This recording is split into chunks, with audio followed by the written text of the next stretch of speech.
us right now. It's 7 a.m. from Fox 35. This is Good Day. Speaking of finances, all week long we here on Good Day have been helping you reach your financial goals. We've talked about debt, we've talked taxes, we've talked college funding. But if you need help, maybe we can help you out today with a budget. From groceries to utility bills, budgeting these days can be a little confusing. But there are certain things you can do to keep track yourself. Joining us now is Christina Pinto, certified financial planner from Marino, Peelan, Pinto & Clark, MPC. Good to see you, Christina. Thanks for coming in today. All right, let's talk first of all about creating a family budget, because we hear it all the time. Yes. You have to have a budget. So few people do. Where do you start? Well, and I think that's the key, is today we find that so few people do have a personal budget. And unfortunately, it's something that, for whatever reason, whether they don't want to spend, they don't want to know what they're spending, or they don't have the time basically to put it together.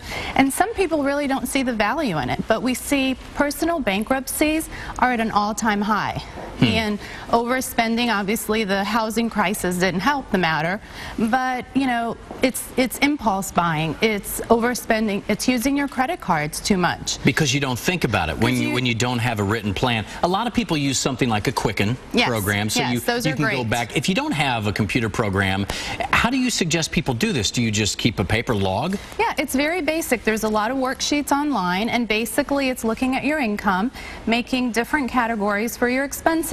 And I think the bottom line is not just creating the budget and those categories, but sticking to it. And that's the hard part. Putting it together is easy, but then you really have to stick to your budget. Let's talk about that. There have been times in my life when we had the budget and we just didn't pay attention to it. Do you have any tips on how you consciously think, okay, do we have this much money to spend on dining, on auto? How do you do it there? Well, I think it comes down to, it's a very personal thing. I think budgets are based on your values and what you like to do.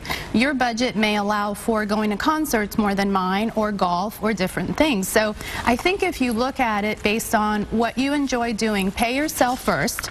That is, you know, make sure you're putting away money for savings, for college, for retirement. But also I think it's important to give yourself an allowance, because you've seen those people where they have such tight budgets, they're not going to work. And so if you're not happy and you're not fulfilling that part of your life that you like with that small allowance, whether it's playing golf or going out to the movies, you're not going to make that budget work. You're saving money, but you're miserable. So what's the point?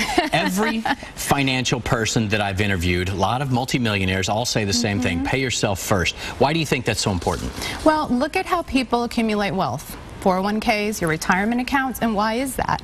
You don't see the money, you don't touch the money, it comes straight out of your checking account into your retirement account, and most people have accumulated wealth that way. If you just do it first before you pay your bills, then at the end of the month, because then it's not usually there, but at the beginning of the month, you're going to find that that money will accumulate, and paying yourself first really works. All right, Christina Pinto, MPC. Thank you, ma'am. Good to see you. Appreciate your time today. Thank you. All right, Liz, we're going to send it over to you. See how traffic's shaping. Yeah, really good tips. Thanks so much. Your live drive traffic this morning looking okay for those of you in Orlando. You notice here